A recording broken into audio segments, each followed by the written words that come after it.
এই তো সেই বট গাছ যার নিচে আমি কোমরটাকে মাটি চাপা দিয়ে রেখেছি।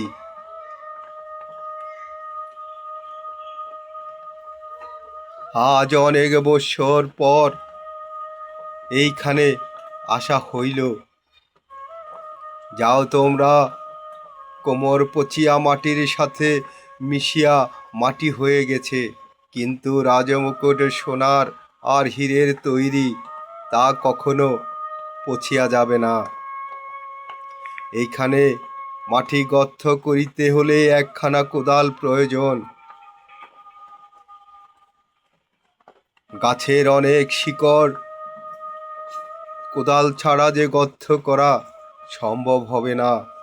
যাও তোমরা, কাঠুরিয়ার বাড়ি থেকে কোদাল নিয়ে আসো।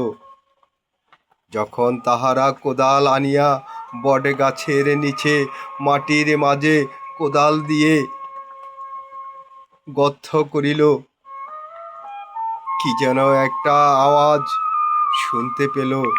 তারপর তারা দেখিতে পেল অনেকগুলো সাপ একের পর এক বের হয়ে আসছে।